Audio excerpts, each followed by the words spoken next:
everybody, it's Stephanie. Welcome back to my channel.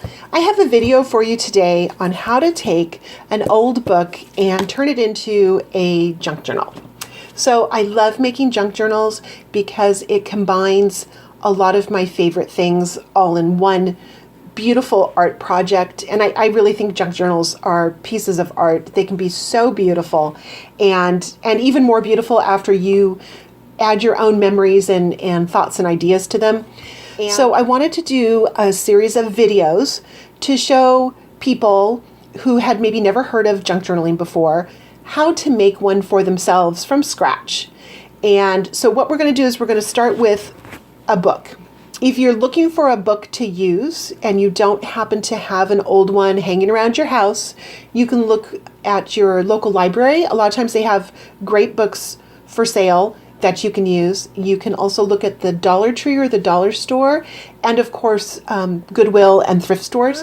Pick out a book from like your library that is no larger than 9 by 6, because we're going to make signatures for inside the journal, and a lot of those signatures are going to be based on 8.5 by 11 pieces of paper that are folded in half, which is 8.5 by 5.5 folded.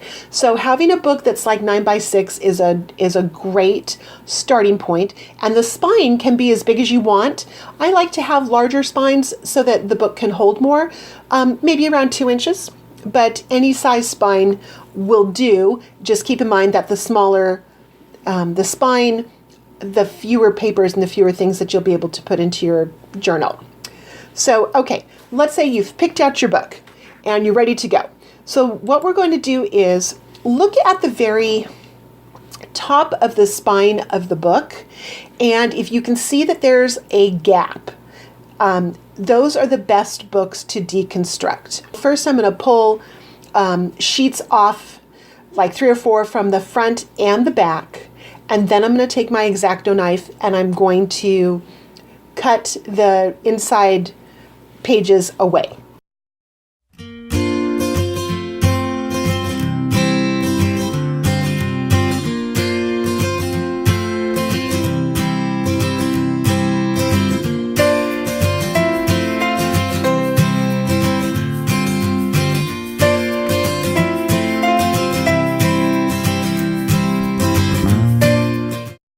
Okay, so now our book is gutted and we're ready to wrap it in fabric or paper.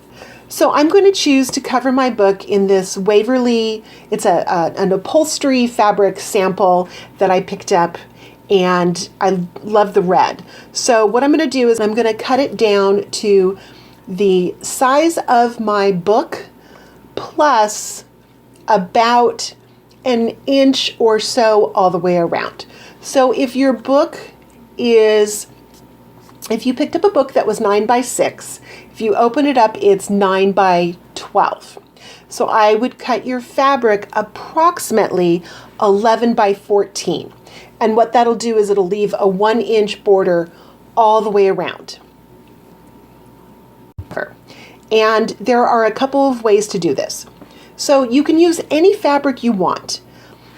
When I'm using fabric to cover a junk journal, I like to turn it into book cloth. And you can purchase book cloth.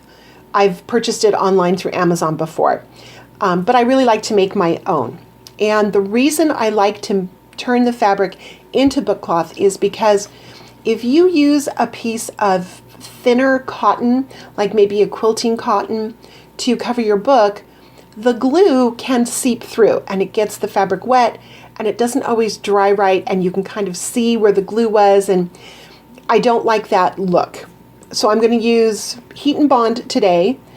There are a couple different products you can use, and what it is it's glue, and you're going to iron it, follow the instructions, and you're going to iron it to your fabric, and then we're going to peel off the backing to expose the rest of the glue, and we're going to put tissue paper over that and then iron that down. And a good alternative to this process would be using a spray adhesive. And you can use a spray adhesive and follow the directions. You probably need to use it outside. Use a spray adhesive and you can apply fabric, or you could apply paper as well. This is just how I did it, but there are a couple different ways. So now we have the heat and bond on there, we have the tissue paper on there. I'm just going to clean up the edges, and then we're going to start gluing it to the cover.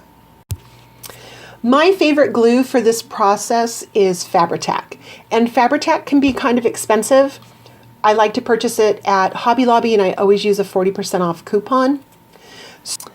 Okay, so now let's just go ahead and glue the cover down.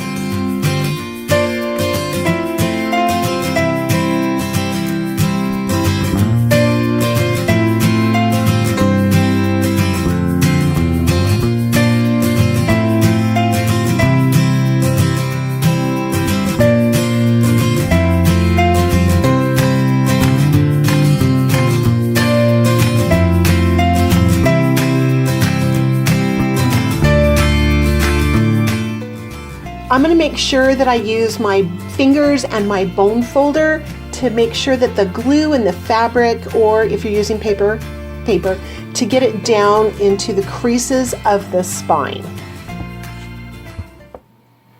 Okay, yay! So here we are, and we have the cover all glued down, and now we're going to trim the corners. And what I like to do is to crease the top and the side so that I get that little square and I know where to trim off the corners. You want to get rid of that bulk so that you can fold it over. I'm also going to finesse the little corner in there. And you know what? If you don't have a bone folder, you can use a pair of scissors. You can use a credit card, anything to kind of help you manipulate that in there, help you make a good crease. So now I'm just going to fold the sides all in, and I'm going to really work those corners together.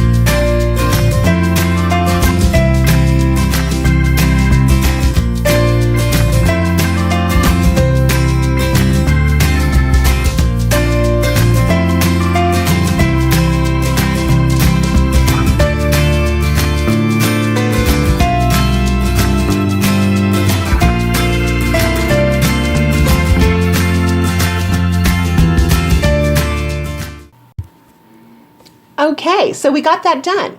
And I just love when the book starts coming together. So now we're going to go ahead and we're going to pick a fabric. I'm going to pick a fabric for the inside of my book.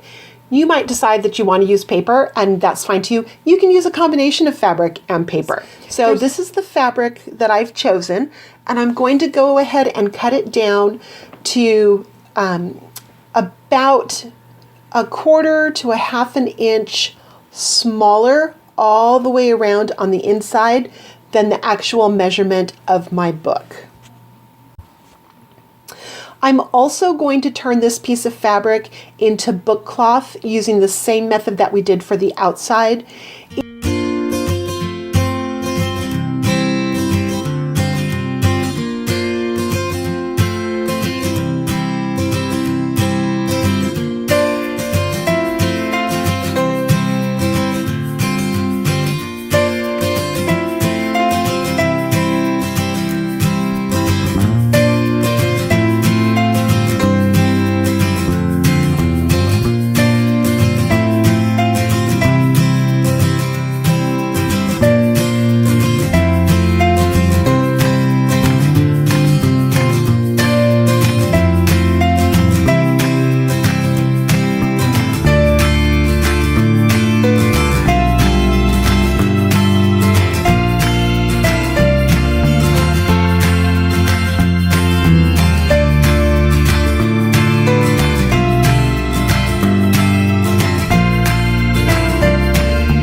And we're done. That's it. So now we have the basic structure of our book complete, and eventually we're going to embellish it.